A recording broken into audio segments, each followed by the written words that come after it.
Howdy y'all, Dan here with BladeReviews.com, taking a look at a knife coming out of the Lone Star State. Well, actually I'm not sure where exactly it was manufactured. I know it was made in America somewhere, but it was designed at least out of the Lone Star State. And if you sense a little Texas pride, I have to confess, I did live there for about 10 years, so I do have kind of a soft spot for that great state, and which is part of the reason why I decided to pick up this knife and do this knife review. This is a Benchmade collaboration with HK, designed by Mike Snody of Snody Knives out of South Texas. And if you are unfamiliar with Mike and Snody Knives, I definitely suggest checking out his website or his YouTube page. Just do a search, you should be able to find it. The guy's a character. Not exactly, we don't see eye to eye in terms of our taste and lifestyle kind of choices, but the guy makes some beautiful knives, and he is rather entertaining, so I like him a lot. This knife is a fantastic design, and as I walk through the various features and aspects of the knife, you'll hopefully gain some appreciation for that. What we have here is the Benchmade 14210. Kind of a difficult name to remember, but just a fantastic knife, and it's developed a rather loyal following from those who carry it. I think the reason for that is it's just an outstanding little sub 3-inch blade EDC type knife. It's really well thought out. Just some quick specs for you. You've got a blade that's at 2.95 inches and a weight right around 3 ounces. Just perfect for EDC.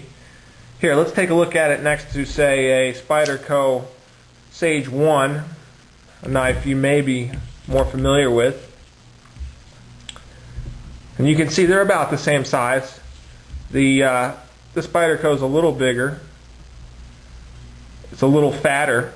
I think the blade is slightly longer, but it's right in there. It's a great size for EDC. Let's take a look at this blade, since it's quite unique looking.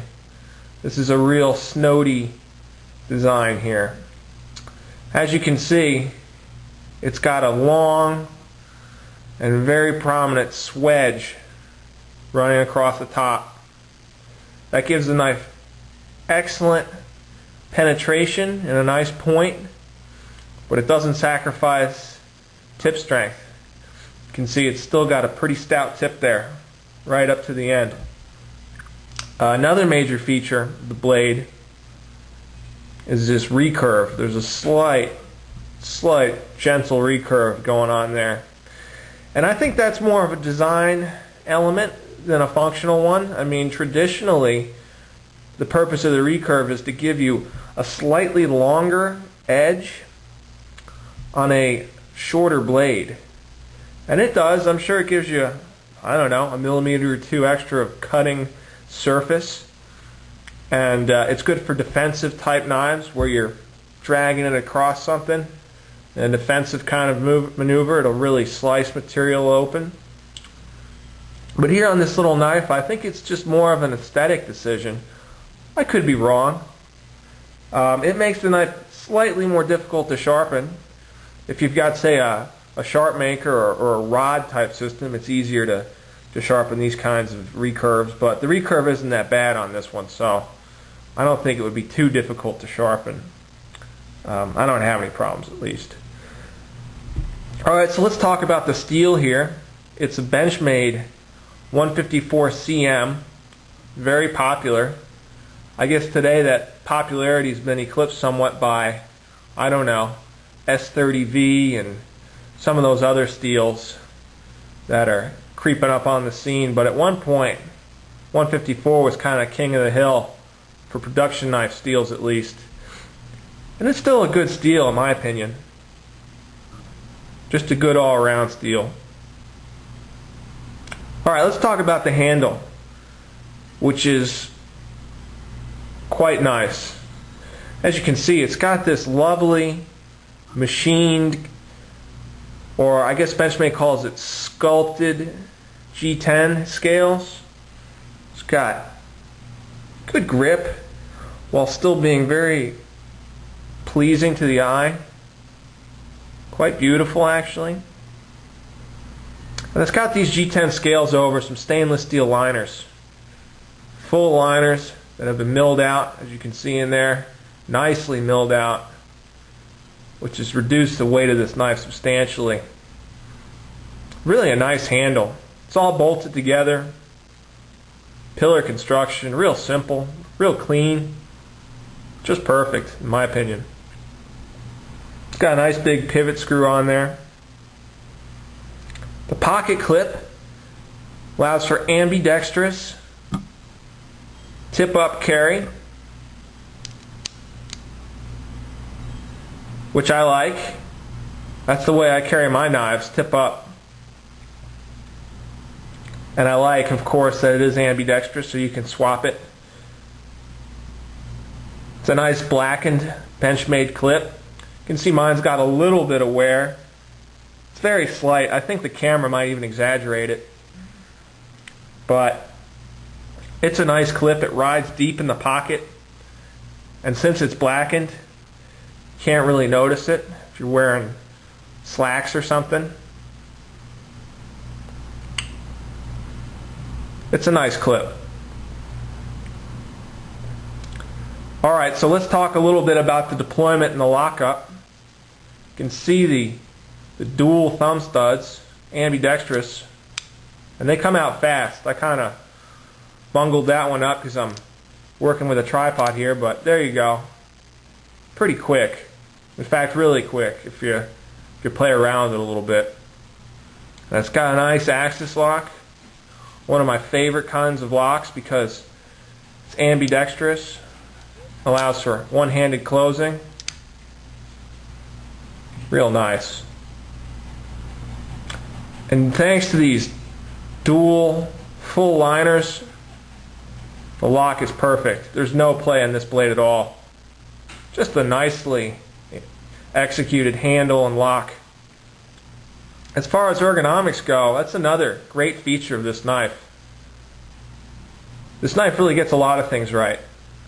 But check out that thumb ramp up there. Some good jimping. Nice thumb ramp. Little choil down here. Fingers just sit right in. It's really nice. For a smaller knife, it's got some excellent ergonomics. Let's talk a little bit about what you might use this knife for, since it's got this great ergonomic plan here, or traction plan, as Nothing Fancy calls it. This knife could be a defensive tool. Certainly the H&K logo on it would suggest that this is some sort of weapon or something. It's a little on the small side, which is good if you're restricted by, say, a 3-inch blade length or something. This guy just squeezes under there. And it's got excellent traction. Nice strong lock. Real fast and discreet with the deployment. Just real quiet deployment.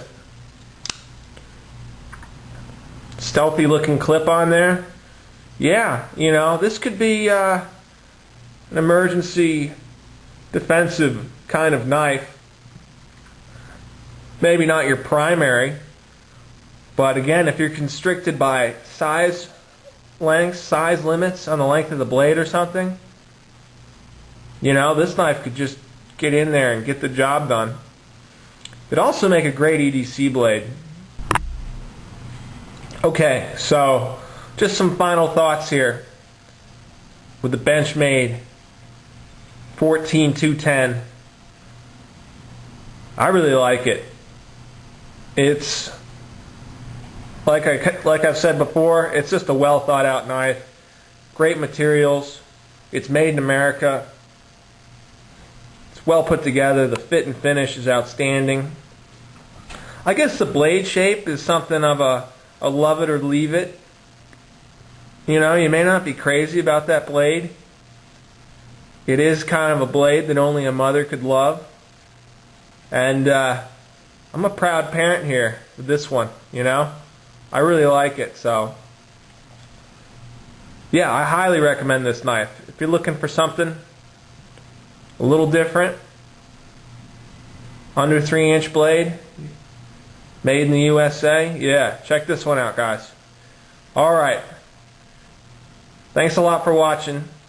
Y'all come back and see us from the great state of Texas. This is Dan with BladeReviews.com signing off.